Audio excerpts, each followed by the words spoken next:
الحمد لله نحمده ونستعينه ونستغفره ونؤمن به ونتوكل عليه ونعوذ بالله من شرور أنفسنا ومن سيئات أعمالنا من يهده الله فلا مضل له ومن يضلله فلا هادي له ونشهد أن لا إله إلا الله وحده لا شريك له ونشهد أن سيدنا ومولانا محمدا عبده ورسوله أما بعد قال الله تبارك وتعالى في القرآن المجيد والفرقان الحميد فأعوذ بالله من الشيطان الرجيم بسم الله الرحمن الرحيم يا أيها الذين آمنوا ادخلوا في السلم كافة ولا تتبعوا خطوات الشيطان إنه لكم عدو مبين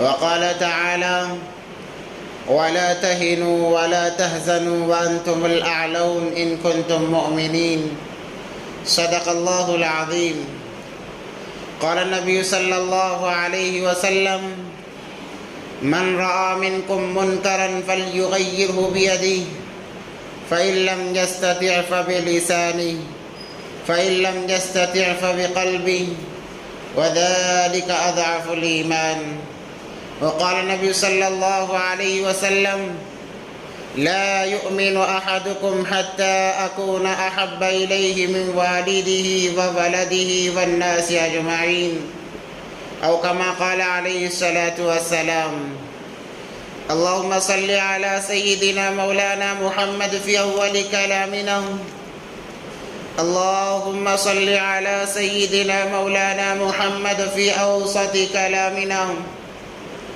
اللهم صل على سيدنا مولانا محمد في آخر كلامنا اللهم لك الحمد كما أنت أهله فصل على محمد كما أنت أهله وافعل بنا ما أنت أهله فإنك أنت أهل التقوى وأهل المغفرة اللهم صل على محمد كلما ذكره الذاكرون وصل على محمد كلما غفل عن ذكره الغافلون رب اشرح لي صدري ويسر لي أمري واحلل عقدة من لساني يفقه قولي اللهم صل على محمد وآله ألف ألف مرة اللهم صل على محمد وآله ألف ألف مرة اللهم صل على محمد وآله ألف ألف مرة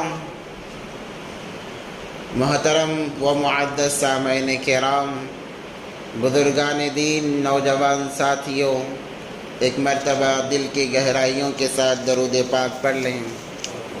اللهم صل على سيدنا محمد وعلى آل سيدنا محمد وبارك وسلم۔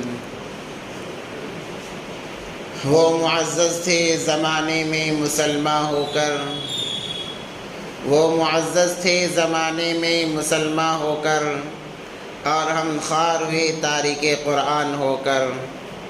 معزز سامعین کرام، اللہ تبارک و تعالیٰ نے ہم تمام کو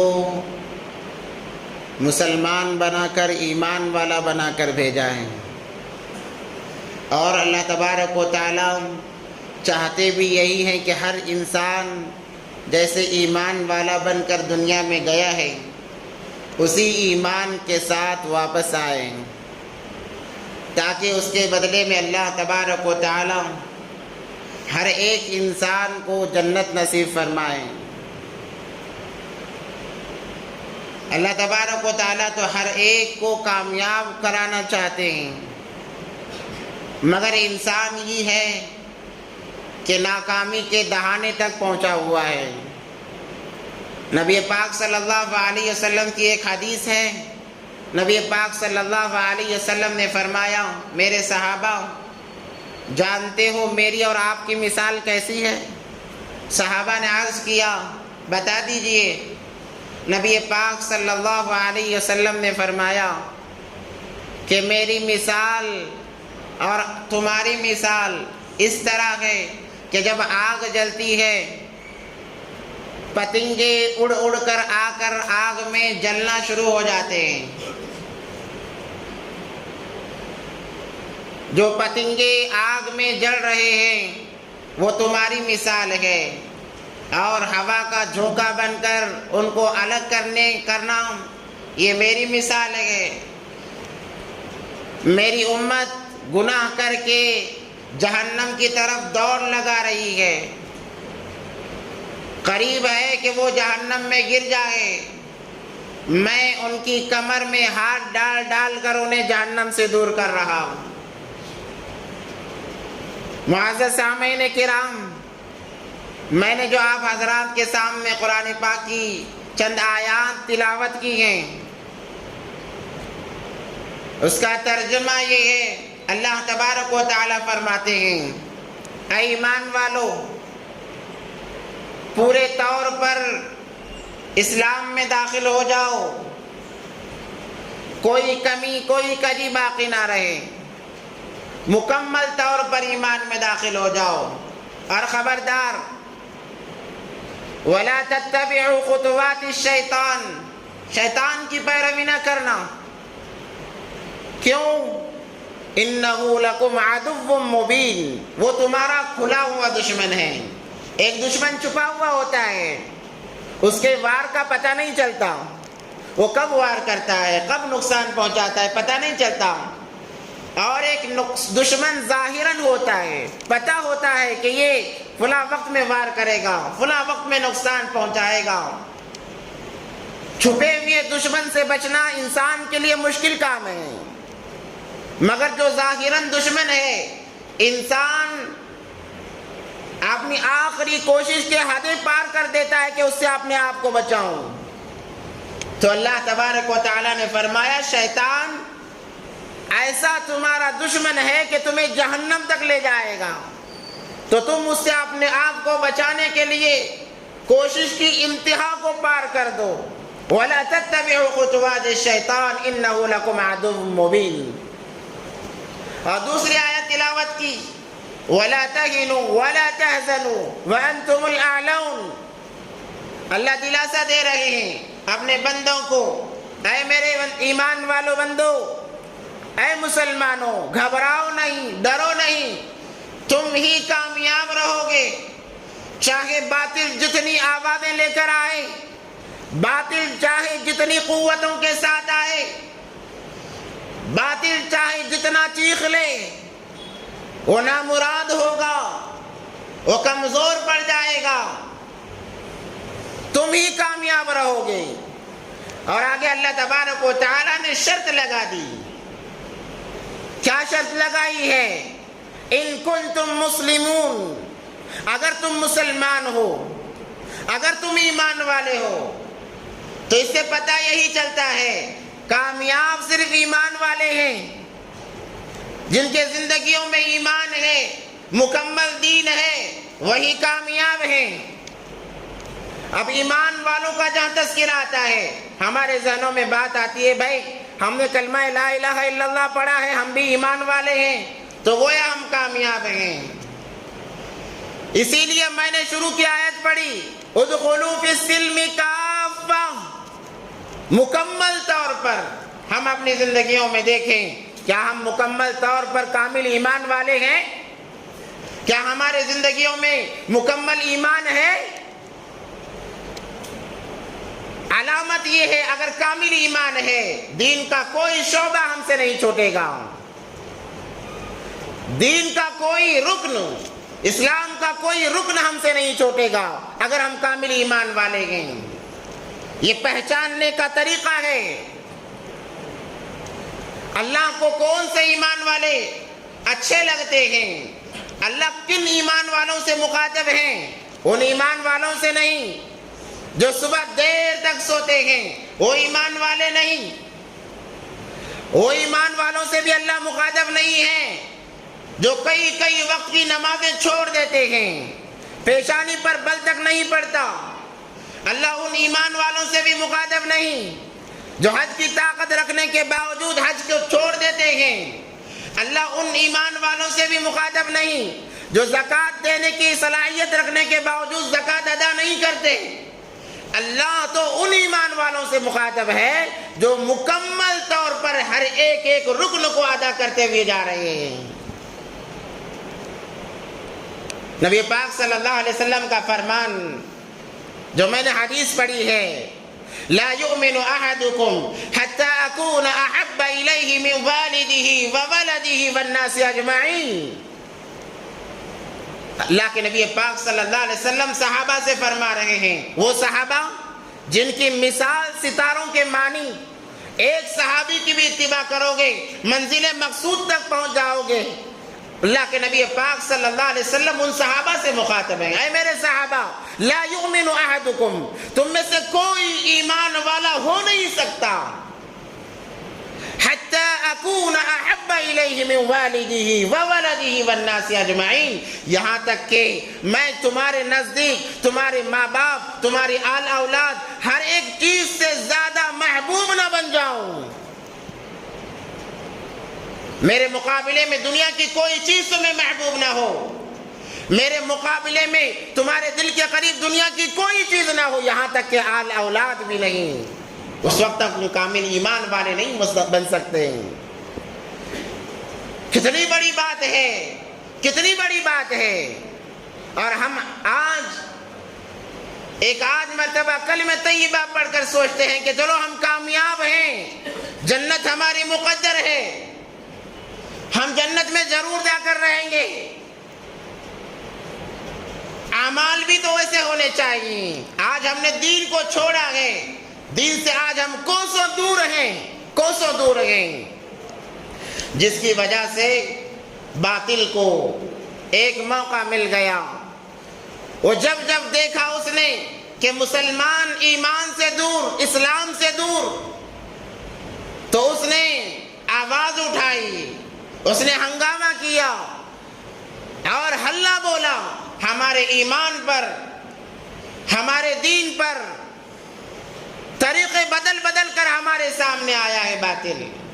اس کی وجہ صرف یہی ہے کہ ہم نے دین اسلام کو پشے پشت ڈال دیا ہے۔ ہمارے سامنے نمازوں کی کوئی وقعت نہیں ہے، دین احکام کی کوئی وقعت نہیں ہے۔ میں سبھی کی بات نہیں کر رہا ہوں، بعض مرتبہ یہ ہوتا ہے کہ لوگ اپنے آپ پر لے لیتے ہیں کہ بھئی امام صاحب ڈائریکٹ ہمیں ہی بات کر رہے ہیں۔ ممبر و محراب جو ہوتی ہے پورے عالم کے لیے ہوتا ہے، یہاں سے جو باتیں چلتی ہیں پورے عالم کو سامنے رکھ کر باتیں چلتی ہیں۔ جو لوگ اسے اپنے آپ پر لیتے ہیں وہ عجیب لوگ ہیں۔ ایک لطیفہ ہے کہ بادشاہ کے گھر میں چوری ہوئی، کوشش کے باوجود چور پکڑا نہیں گیا، تو بادشاہ نے وزیر سے کہا کہ کون ہے جو چور کو پکڑ کر بتا دے، اسے اتنا وظیفہ دیا جائے گا۔ وزیر چونکہ بہت ہوشیار ہوتے ہیں، اس نے کہا، ایک وزیر نے کہا میں پتہ لگاؤں گا۔ تو کہا کیسے؟ آپ مجھ پر چھوڑ دے، آپ کے گھر میں جتنے لوگ ہیں کام کرنے والے تمام کو جمع کیا جائے، ایک صف میں کھڑا کیا جائے، اس کے بعد مجھے بلایا جائے۔ بادشاہ نے تمام کو ایک صف میں کھڑا کیا، اس کے بعد اس وزیر کو بلایا اور کہا کہ دیکھو تمام لوگ آ گئے، اب بتاؤ کون چور ہے؟ وزیر نے بلند آواز سے کہا، بادشاہ سلامت، چور کی علامت یہ ہے کہ اس کے داڑھی میں تنکا ہے۔ جیسے ہی وزیر نے کہا جس نے چوری کیا تھا اس نے داڑھی پر ہاتھ ہلایا، وزیر نے کہا کہ یہی چور ہے۔ کیوں؟ اس لیے کہ باقی تو خاموش کھڑے ہیں، کیوں؟ انہوں نے چوری ہی نہیں کی، تو وہ کہاں سے ہاتھ ہلاتے؟ اور جس نے ہاتھ ہلایا وہ واقعی چور تھا، اسے پتا چل گیا کہ اب میری چوری پکڑی جائے گی، اس نے ہاتھ ہلایا تو پتا چل گیا۔ تو آج ہمارا ایک عجیب مزاج ہے کہ جب کوئی بات یہاں سے کہی جاتی ہے لوگ اپنے آپ پر لے لیتے ہیں، کہتے ہیں کہ مجھے کہا گیا، مجھے کہا گیا، مجھے نشانہ بنایا گیا۔ ممبر و محراب کسی کو نشانہ بنانے کی جگہ نہیں ہے، یہاں سے بس ایمان کو اجاگر کیا جاتا ہے، ایسی باتیں بتائی جاتی ہیں جس کی وجہ سے ہمارا ایمان تازہ ہو۔ تو الغرض میں یہ کہہ رہا تھا کہ ہم نے اسلام کو چھوڑا، دین کو چھوڑا، جس کی وجہ سے آج حالات سر چڑھ کر بول رہے ہیں۔ کیسے کیسے حالات آج ہمارے سامنے ہیں۔ نمازوں کی کوئی وقات نہیں۔ نبی پاک صلی اللہ علیہ وسلم کا فرمان کہ جو انسان عشاء اور فجر کی نماز چھوڑ دیتا ہے وہ منافق کہلاتا ہے۔ بخاری اور مسلم شریف کی حدیث ہے، جو انسان عشاء کی نماز چھوڑ دے، فجر کی نماز چھوڑ دے، وہ منافق ہے۔ علی الاعلان نبی پاک صلی اللہ علیہ وسلم کا دعویٰ ہے۔ منافق کسے کہتے ہیں؟ منافق کے اندر وہ ہر برائی پائی جاتی ہے جو ایماندار کے اندر پائی نہیں جاتی۔ منافق کا ڈیفینیشن یہی ہے کہ وہ دھوکہ باز ہوا کرتا ہے، دغا باز ہوا کرتا ہے، مکار ہوا کرتا ہے۔ وہ کسی کا نہیں ہوتا، نہ اپنے اہل و عیال کا، نہ اپنے خاندان والوں کا، نہ اڑوس پڑوس والوں کا، نہ محلے والوں کا، وہ کسی کا نہیں ہوتا۔ وہ جہاں جاتا ہے وہاں کے گن گانے لگتا ہے، گیت گانے لگ جاتا ہے، اس کو منافق کہا جاتا ہے۔ اور منافقین کے بارے میں قرآن کہتا ہے ان المنافقین فی الدرک الاسفل من النار، کہ منافقین کا مقام جہنم کے ایک دم سب سے نچلے حصے میں ہے، جہاں آگ کی تپش زیادہ ہوا کرتی ہے۔ آج ہم کتنے سال ہو گئے ہمارے فجر کی نمازوں کا کوئی نتیجہ نہیں۔ عشاء کی نمازیں کئی سالوں سے غائب ہیں، فجر کی نمازیں کئی سالوں سے غائب ہیں۔ ہم کیسے مسلمان؟ اب محرم آ رہا ہے، اب ہم مسلمان بن جائیں گے، اس کے بعد 12 ربیع الاول آئے گا، ہم 12 ربیع الاول کے مسلمان بن جائیں گے، اس کے بعد شب برات آئے گی، شب برات کے ہم مسلمان بن جائیں گے، اس کے بعد میں رمضان آئے گا، رمضان کے مسلمان بن جائیں گے، شب قدر آئے گی، شب قدر کے مسلمان بن جائیں گے، عید الفطر آئے گی، عید کے دن کے مسلمان بن جائیں گے، عید الاضحیٰ آئے گی، بقرعید کے مسلمان بن جائیں گے، بس معاملہ ختم۔ ہم تو چند اوقات کے مسلمان ہیں، چند اوقات کے مسلمان ہیں۔ میرے بھائیوں، باطل نے تمام جڑیں مضبوط کر لی ہیں ایمان والوں کو ختم کرنے کے، ایمان والوں کو نیست و نابود کرنے کے، اور ہم آج بے فکر ہو کر سو رہے ہیں۔ اسی لیے میں نے شعر پڑھا کہ وہ معزز تھے زمانے میں مسلمان ہو کر، اور ہم خوار ہوئے تاریخ قرآن ہو کر، کہ ہم نے قرآن کو چھوڑ دیا ہے، قرآن کے تعلیم کو ہم نے پشے پشت ڈال دیا ہے۔ دنیاوی تعلیم کے لیے ہم آگے سے آگے بڑھ جاتے ہیں، لاکھوں روپے خرچ کرنے کے لیے تیار، مگر دین اسلام کے لیے، دین کے لیے 100 روپے جیب سے ہمارا نکالنا دشوار نظر آتا ہے۔ یہ آج ہمارا حال ہے، یہ ہمارے ایمان کی کیفیت ہے، ایمان کی کیفیت ہے۔ اس لیے غیر ہمیشہ وہ نشانے کے طاق میں لگا رہا، جب موقع ملا اس نے حملہ کیا۔ آج حالات کتنے سنگین ہیں، جگہ جگہ قرآن کی توہین کی جا رہی ہے۔ عید الاضحیٰ کے موقع پر سویڈن کے اندر کیا ہوا کہ ایک شخص کھڑے ہوتا ہے مسجد کے سامنے، قرآن کی بے حرمتی کرتا ہے، اس کو جلاتا ہے۔ یہ سب کیوں ہو رہا ہے؟ دیکھو، انسان دین کے معاملے میں جس میں کوتاہی کرتا ہے، اسی حساب سے اللہ کی طرف سے حالات آتے ہیں۔ میں آپ کو چند سال پیچھے لے چلوں، جب سے اپنے آپ کو بڑا سمجھنے والی حکومتیں آئی ہیں، حکومتوں نے سر اٹھایا ہے، کیا حالات آئے ہیں، کتنے حالات بڑھتے جا رہے ہیں۔ چند سال پیچھے جائیں، طلاق ثلاثہ کا معاملہ اٹھتا ہے، 3 طلاق کا معاملہ اٹھتا ہے، حالانکہ 3 طلاق سے حکومت کا کوئی واسطہ نہیں ہے۔ 3 طلاق کا معاملہ اٹھا، کیوں اٹھا؟ وجہ کیا ہے؟ ہم نے اس میں کوتاہی برتی۔ ہم نے کیا کوتاہی برتی؟ مرد جابر بن گیا، ظالم بن گیا، ذرا موڈ آف ہو گیا تو کہنے لگا کہ میں اپنی بیوی کو طلاق دیتا ہوں۔ طلاق کو کھلونا بنا لیا، طلاق کو جی بہلانے کا ذریعہ بنا لیا، بیٹھے بیٹھے 3 طلاق دے دیا، ذرا سا بات ہوئی 3 طلاق دے دیا۔ ہم نے 3 طلاق کے ساتھ کھلواڑ کیا، اللہ کی طرف سے عذاب آیا۔ اللہ نے غیروں کے دل و دماغ پر ڈالا کہ اس طریقے سے حملہ کیا جائے، قانون نافذ ہوتا ہے کہ 3 طلاق دیا نہیں جا سکتا ہوں، 3 طلاق پر پابندی لگائی جاتی ہے۔ وجہ ہماری بے حرمتی ہے۔ نبی پاک صلی اللہ علیہ وسلم کا فرمان کہ جب کوئی انسان طلاق دیتا ہے، 3 طلاق دیتا ہے، اللہ کا عرش ہلنے لگتا ہے، اللہ کا عرش ہلنے لگتا ہے۔ مگر آج مسلمان نے اس کو کھلونا بنا لیا۔ اور اس کے بعد اور ذرا آگے چلیں، حلالہ کا معاملہ اٹھا، چند لوگوں نے حلالہ کو ایک کھیل تماشا بنا لیا اور اس کو بزنس کے لیے استعمال کرنے لگے۔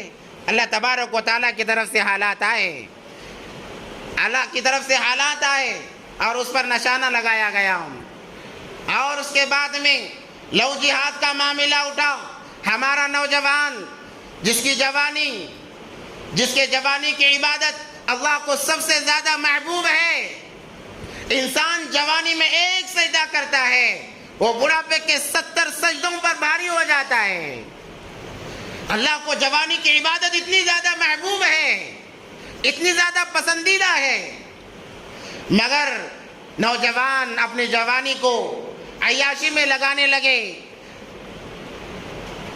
مخلوق کی محبت میں جوانی کو صرف کرنے لگے۔ لو جہاد کا معاملہ اٹھا اور پھر آگے چلیں، لوگوں نے حجاب کو بہانہ بنایا، حجاب کا مذاق اڑایا، حجاب پہن کر ہماری بہنیں ناچ تماشا کرنے لگی، گانے گانے لگی۔ اللہ کی طرف سے حجاب کے معاملے میں عذاب آیا۔ یہ غیر جب کرتے ہیں، باطل جب کرتا ہے، ہماری کمی ہی کی وجہ سے، ہمارے دین سے دوری ہی کی وجہ سے کرتا ہے۔ پھر آگے چلے، اذان کا معاملہ اٹھا۔ کیوں ہم نے اذان کی بے حرمتی کی؟ اذان کا حق یہ ہے کہ جب اذان کہیں جانے لگے تمام کام کو چھوڑ دے۔ اذان کے آداب میں ہے، جب اذان کانوں میں سنائی دینے لگے، انسان کام کر رہا ہے، کام کو چھوڑ دے اور ادب کے ساتھ میں اذان کو سنے اور اس کا جواب دے۔ مگر ہم نے کیا کیا؟ اذان چل رہی ہے، ہم اپنے کاروبار میں مشغول ہیں، اذان چل رہی ہے، ہم اپنے کاموں میں مصروف ہیں، ہم نے اذان کی بے حرمتی کی، اذان کی بے ادبی کی۔ تو پھر اللہ کی طرف سے آیا کہ اذان پر پابندی لگائی جائے۔ کتنے واقعات ہمارے سامنے ہیں، کتنے واقعات ہمارے سامنے ہیں۔ اور اب اور ایک نیا معاملہ سامنے آیا ہے جسے یکساں سول کوڈ کہا جاتا ہے کہ قانون سازوں نے یہ بات کہی ہے کہ اس ملک ہندوستان کے اندر یکساں قانون ہوگا، کوئی بھید بھاؤ نہیں، اونچ نیچ نہیں، تمام کے ساتھ ایک جیسا معاملہ ہوگا۔ مسلمان بھی وہی کرے گا جو غیر کر رہا ہے۔ اب یہ قانون بنایا جائے گا، حالانکہ ہر مذہب کو آزادی کے ساتھ جینے کا حق اس ملک کے اندر ہے۔ جب اس ملک کا لا لکھا گیا تب اس کے اندر تمام باتیں درج کرا دی گئیں کہ کوئی کسی کو زبردستی اپنے مذہب سے پھیر نہیں سکتا، عبادت کرنے سے روک نہیں سکتا، ہر ایک کو آزادی دی گئی ہے۔ مگر آج کیا ہو رہا ہے؟ چند طبقے کے لوگ اٹھتے ہیں اور کہتے ہیں کہ یہ نہیں چلے گا۔ مسلمانوں نے، ایمان والوں نے من مانی چلائی رکھی ہے، اس کو ہم چلنے نہیں دیں گے، ہم فلاں ملک بنائیں گے، فلاں کام کریں گے، اور سیدھے ہماری شریعت کے اوپر حملہ ہو رہا ہے۔ ڈائریکٹ ہمارے شریعت پر حملہ کیا جا رہا ہے، گویا مسلمانوں کے دین کو، دلوں کو مجروح کیا جا رہا ہے۔ اور وجہ اس کے پیچھے بھی یہی ہے کہ ہم نے دین کو اہمیت نہیں دی۔ اگر ہم نے دین کو اہمیت دی ہوتی، احکام کو پابندی سے ادا کیا ہوتا، کسی کی ہمت نہیں ہوتی، کسی کی ہمت نہیں ہوتی۔ نماز کے خلاف آواز اٹھ رہی ہے، ہم نے نماز چھوڑا اس لیے آوازیں اٹھ رہی ہیں۔ ہر کوئی نمازی بن جائے، کون آواز اٹھائے گا؟ ہم نے نمازیں چھوڑی، آواز اٹھی، ہم نے زکوٰۃ چھوڑی، آواز اٹھی۔ جب دین کے معاملے میں مسلمان پیچھے آئے گا، آوازیں اٹھیں گی۔ اب ایکسا سول کوڈ کے نام سے ایک بیداری مہم چلائی جا رہی ہے، یہاں تک کہ لا کمیشن آف انڈیا نے لوگوں کا مطالبہ بھی پوچھا ہے کہ اگر تمام لوگ اس کے خلاف ہیں تو اس کو رد کیا جائے گا، مگر سننے میں یہی آیا ہے کہ بعض جگہ اس کو نافذ کر دیا گیا ہے۔ جب یہ نافذ ہو جائے گا اس کے بہت سارے نقصانات ہیں، مگر ہم عجیب لوگ ہیں، جب واقعات نیوز ہمارے سامنے آتی ہے ہم ایک دوسرے پر بہانے ڈال کر اپنے آپ کو بچا کر نکل جاتے ہیں۔ ایسا نہیں کرنا چاہیے۔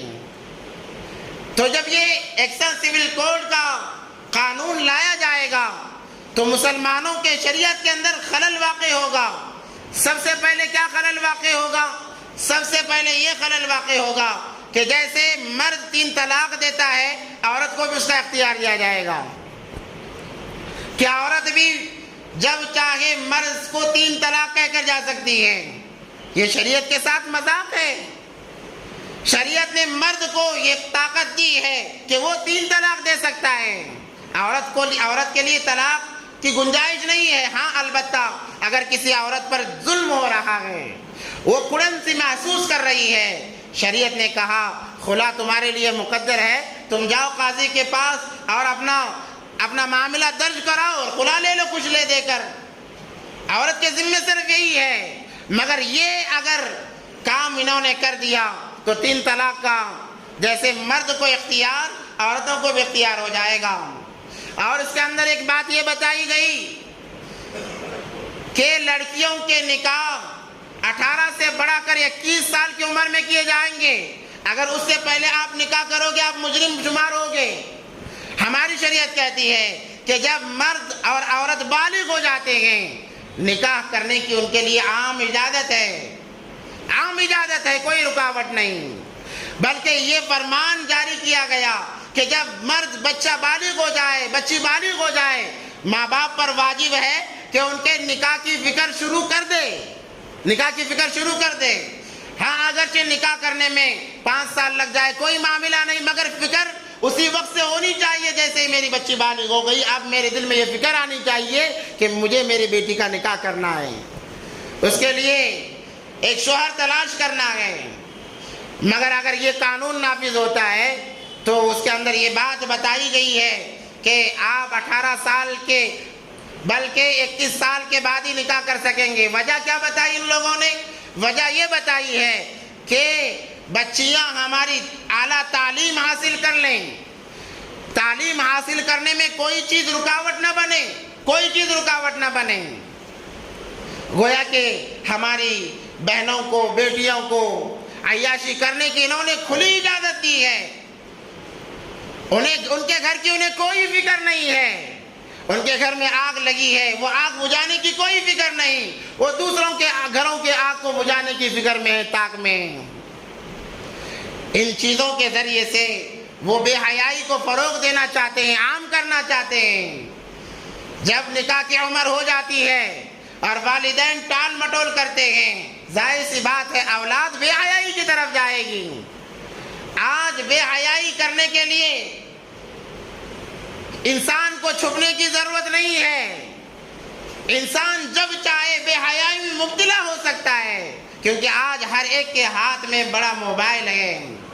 یہ فتنے کی جڑ ہے، ہر ایک کے ہاتھ میں ہے، جس کی وجہ سے آج اتنے معاملات درپیش ہو رہے ہیں۔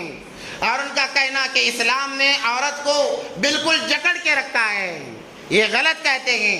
اسلام نے کبھی عورت کو جکڑا نہیں ہے۔ جتنا اسلام نے عورت کو مقام دیا ہے کسی مذہب نے مقام نہیں دیا ہے۔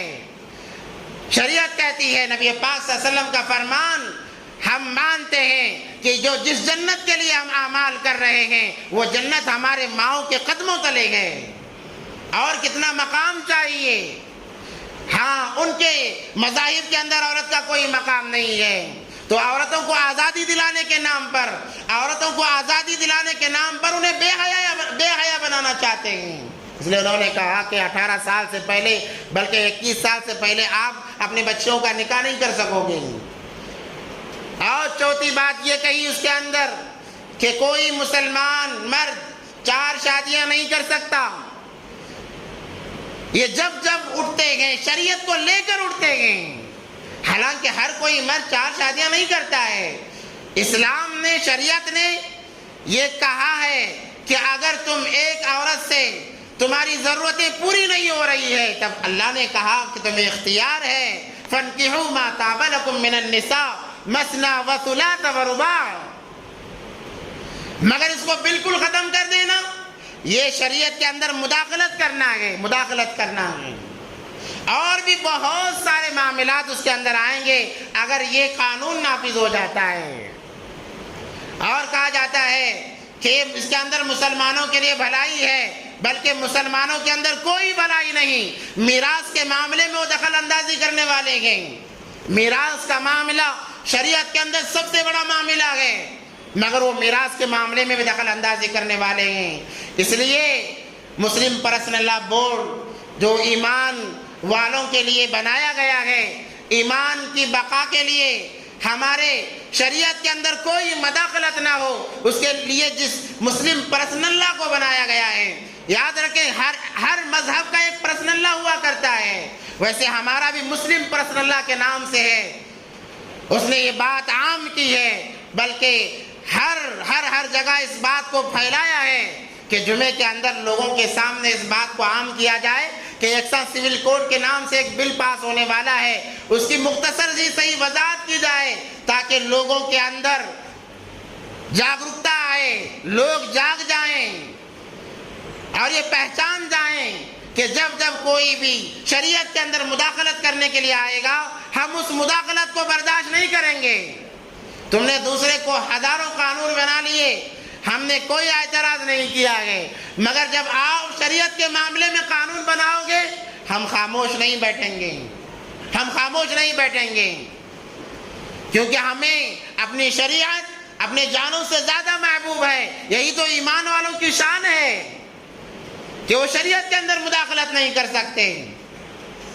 اگر کسی جگہ مسلمانوں کو نماز پڑھنے سے روکا جائے گا، مسلمان اپنی جانیں گنوا دیں گے مگر نماز پڑھنا نہیں چھوڑیں گے۔ اگر کسی جگہ مسلمانوں کو روزہ رکھنے سے روکا جائے گا، مسلمان جانیں گنوا دیں گے مگر روزہ رکھ کر رہیں گے۔ یہی تو مسلمانوں کی شان ہے اور یہی تو مسلمانوں کی پہچان ہے۔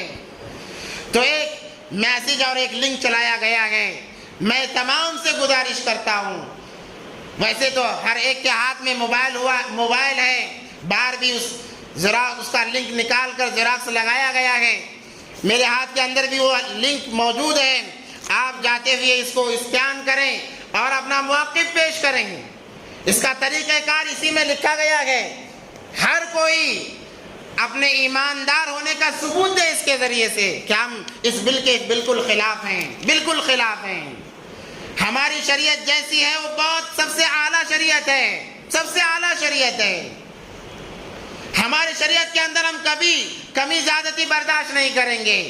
اگر ہم اتنا بھی کر لیں گے تو ہمارے لیے ایک موقع ہوگا، ہم کہہ سکیں گے یا اللہ ہم جیسے بھی تھے، مگر جب شریعت پر حملہ کیا جا رہا تھا، اے اللہ ہم نے آگے بڑھ کر اس کو روکا ہے، ہم نے آگے بڑھ کر اس کا مقابلہ کیا ہے، آگے بڑھ کر اس کو تھاما ہے ہم نے۔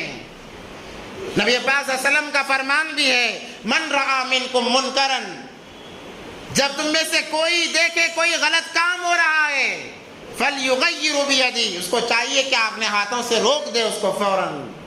فإن لم يستطع فبلسانہ، اگر اتنی طاقت نہیں ہے کہ ہاتھ سے روکا جائے، وہ طاقتور ہے سامنے والا، ہم کمزور ہیں، اتنی ہماری طاقت نہیں ہے کہ ہاتھ سے روکیں، فإن لم يستطع فبلسانہ، تو کہا گیا اپنی زبان سے روکنے کی کوشش کرے۔ اگر اتنی بھی طاقت نہیں ہے کہ زبان سے روک سکیں، فإن لم يستطع فبقلبہ وذلک اضعف الایمان، نبی پاک صلی اللہ علیہ وسلم کا فرمان ہے تو کم سے کم دل سے برا جانو اور اس سے دور ہو جاؤ، اور یہ ایمان کا سب سے کمزور ترین حصہ ہے، سب سے کمزور ترین حصہ ہے۔ اب ہمارے سامنے شریعت میں مداخلت ہو رہی ہے، ہم جیسے ہو سکتا ہے قدم آگے بڑھائیں اور اس کی روک تھام کے لیے کوشش کریں۔